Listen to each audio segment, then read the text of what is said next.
And they were big Army speakers blaring out military music. And everybody's yelling everywhere, all the cadre. And were we married yet? I'm not sure. Anyway, if we were really married. She had not been around the military much, and this was kind of like jumping in the deep end. It scared the hell out of her. She sat in the car like this with the windshield straight ahead while I took my gear out of the trunk. And I says, well, I'll see you later. Okay. And just the whole military thing, because 70s, whatever, 8, when we got together, and then from what it was like then to 2011, the difference. I mean, when we first were together, he would send letters, written letters, we'd get in the mail, and I'd look for that. And then, in 2011, it's Skyping. Yeah. And he's right there. I mean, I'm right there in Iraq, and there's, it changed for me for years. But anyways, you can tell the story. I opened it up a little bit. That's good. Okay. Okay. You don't have to do a lot. Because, we got others that might want to share. You can share the story. Moderator. Well, one thing she wanted me to tell me that General Ed Harrington joined the Army 42 years ago today. 43 years. Something that very few know here is during our careers, at one time he was my commanding general. It's a small world. And little did we know that here we are, ended up in the same town. That's right.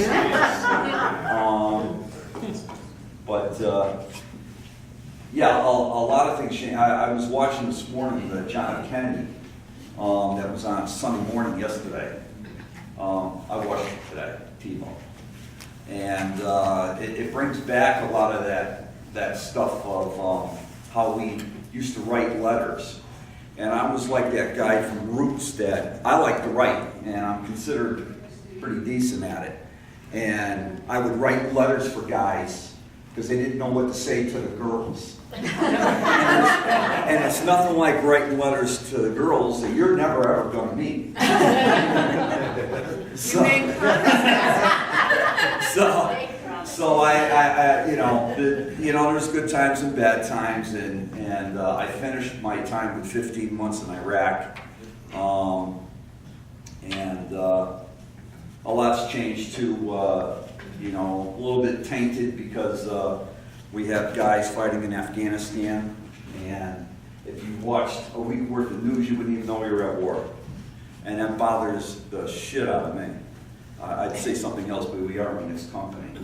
And the fact that we have a live POW, Louis Bergendahl, that almost nobody knows about, who's also in Afghanistan. So that part bothers me a great deal, and why I'm in Rolling Thunder, and we fight for the POWs and the MIAs to bring them home. And so all of that time changed, but in technology, I know that they can stay closer to their families. It means a big difference from getting a letter or waiting for that mailbag to come, like a lot of guys here knew, to being able to get on Skype and actually see home. And actually, I went down to visit my mother, and I called her on Skype a couple days ago. And I'll finish by saying this is, when I called from Iraq on Skype, Skype makes a certain noise on the computer.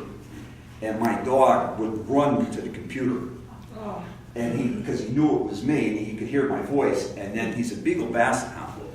He started howling, and he did it the other day. He still got all of a sudden his ears snap up, and he knows it's me. And he's howling away at the sound of Skype. It's the little things that make a big difference to all of us. But and then Fran. Talking with Fran sometimes, little notes. Very little. I don't write too well. Yeah, that's okay. But in any event, we all did our thing. Everybody here. You did your part. good times and bad times, but we're all still here, and that's what really counts. So. After 33 years, I get entitled to say. We've been married for about a week, and it was at Fort Bragg in North Carolina. So we drove down, and the first thing was a coffee with the battalion commander's wife and all that. And I hear all the women talk about Leavenworth, Leavenworth, Leavenworth. So of course, in my very sweet dulcet tones, I said, Leavenworth, isn't that a federal penitentiary? And there was this deafening silence, because in the Army, it's the home of the Commandant General Staff College, Fort Leavenworth, and everyone was just mortified. And finally, some senior lady looked at me and said, "Dear, how long have you been associated with the military?" I said, 1 week. They went, "Oh, well, in that case, we understand." That was my introduction to the Army. I'm the only one in the Navy, but I think Marines and Army will appreciate this one. Someone had to drive them. We got them there and dropped them off and then fled. First week, I joined my ship at Newport. It's a destroyer escort. There were 3 new ensigns. Got the bright, shiny uniforms, looking terrific. I get assigned to go to the bridge as we head toward the Cape Cod Canal. Very thrilling. To make conversation with the captain, who I might add is an old aviation bosun mate, an enlisted guy, mate officer, lieutenant commander, tough as nails, out of Fall River, Massachusetts. Fought his way through the Navy, went to OCS. Tough guy. He's sitting there grim in his seat on the bridge. We have a conversation. Said, "Captain, what time will we be tying up in Boston?" He says, this is the punchline, he says, "Mr. Smith, we tie an ass and we moor a ship." Welcome to the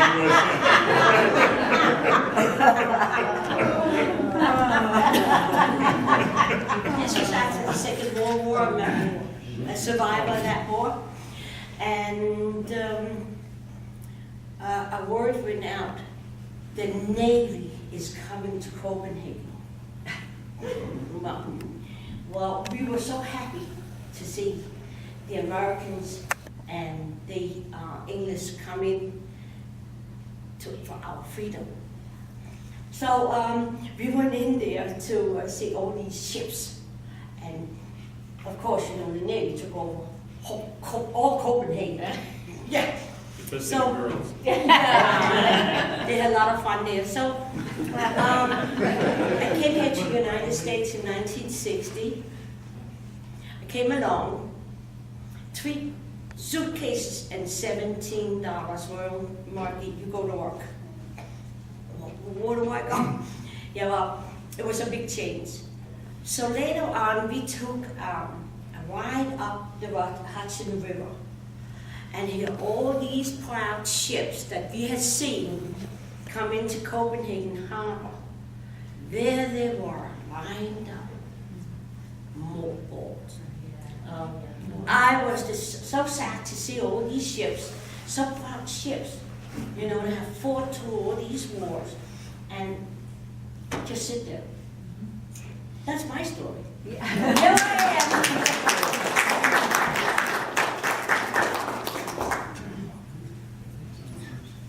Well, I got something to tell you about. Up to date. I don't know what you people know.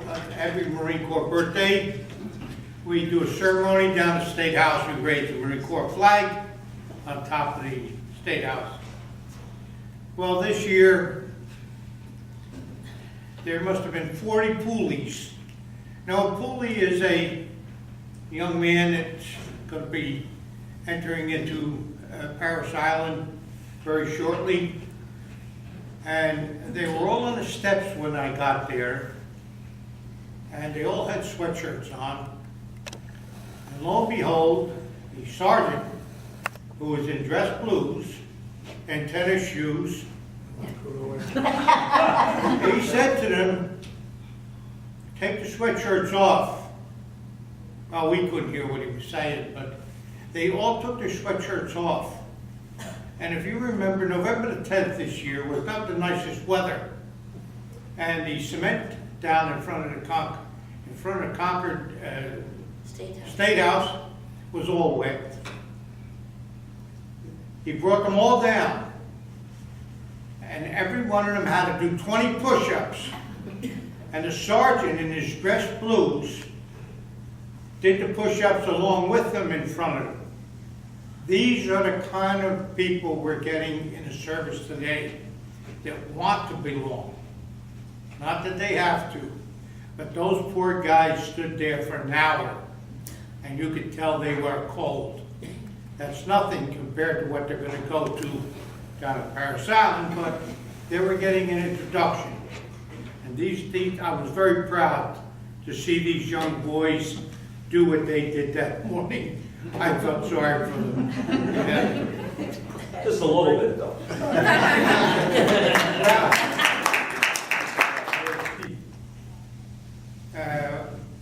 My brother and I went to Korea together.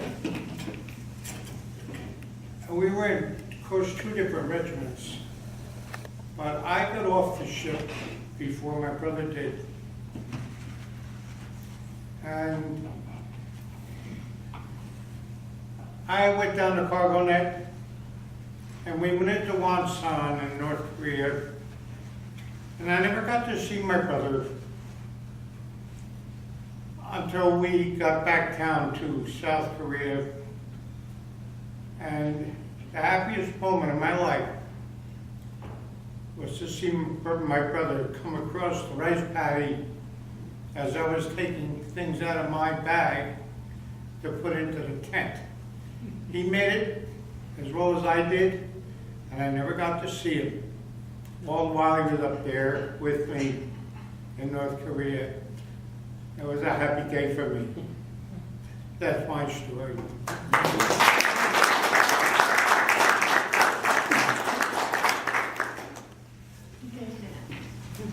Okay, now make it clean. Oh, I'm always clean.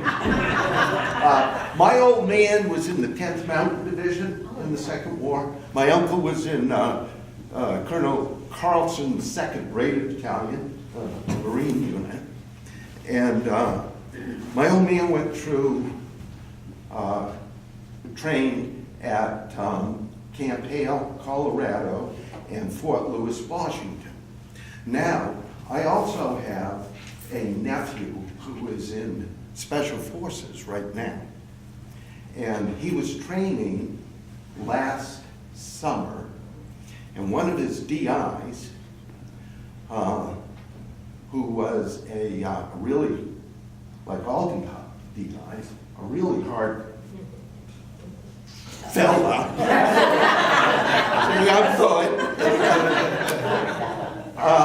Came over to his rack where he was reading his mail from my brother with some pictures.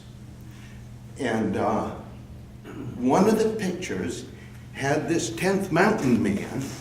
Oh, and the DI was had been in the 10th Mountain Division. He had the logo right there. And my brother had sent him a picture of my father when he was at Camp Hale. And he was standing at attention, and he had 2 M1 Garands holding them by the end of the rifle barrel, holding it out like that. An M1 Garand weighed 8+ pounds. And that's a really difficult thing to do. I have tried it with one in both hands, and I can't do that. So the DI looks at Austin's picture and says, "What the hell is this? What's going on here?" Well, it's my grandfather. He goes, "No, are you pulling my, what? This picture is a poster plastered all over Fort Drum, and it emphasizes the strength and the ability of the World War II mountain man." And he was thrilled because he had a name. Yeah. Fabulous. And I thought that was so cool.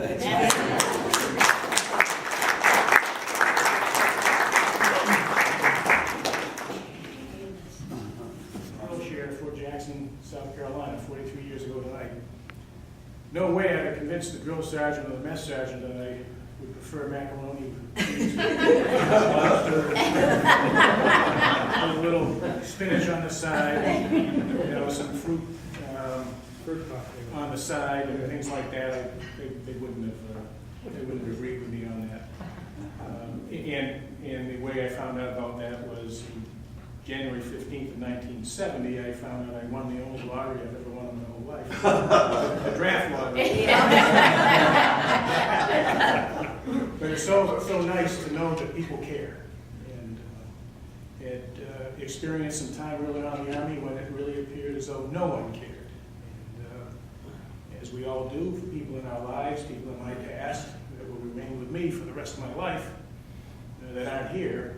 And ended up making the ultimate sacrifice for their nation, wondering whether or not anybody really cared. And that's really important, that people care. And just want to say thanks. This is really nice. Thank you. I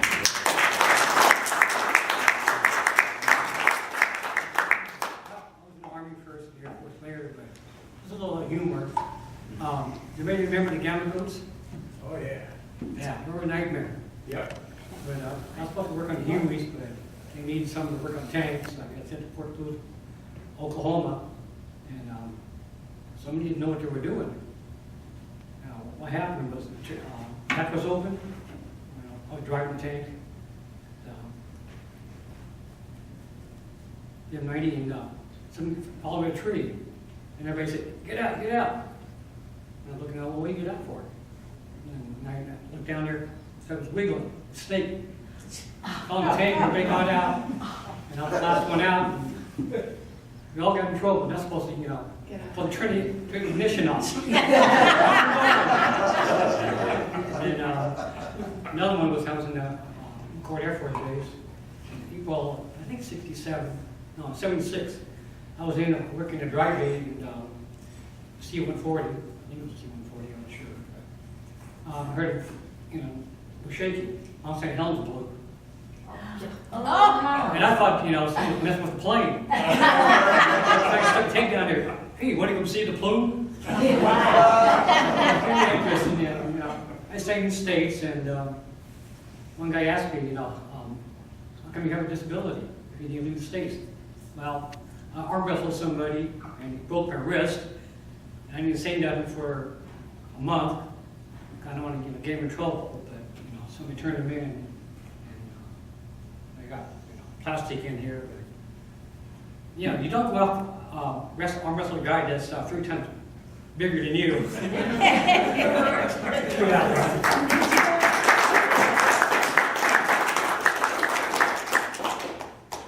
So, Yeah, I gotta say, the following the general was, having returned home in the early 70s from overseas, and we took our uniforms off and put them in the trash, and did all we could, although we couldn't hide our hair, because everybody had long hair then except us, right, guys? And then to come home from, the first time Kuwait for one deployment, and then Iraq, to actually see the crowds and the way we were treated from the airport, it was, it still makes me choke up. It's for those of us who came from those dark days, and those that really served during the 70s especially, to keep the uniform through those worst years in probably American history, to keep the uniform on. But it's nice now that we are getting this, and the fact that they had the welcome home to the Vietnam veterans back in March here in Concord, and they were going to have it at the state cemetery, but because it was cool, they decided to move it to the airport. And the pouring out of people that came, that they didn't know how to handle it, and unfortunately, many people couldn't get into the ceremony because they stopped them because it was ending, and they were still coming in. It was like that scene from the Field of Dreams at the end of the movie where the lights are going on forever coming in.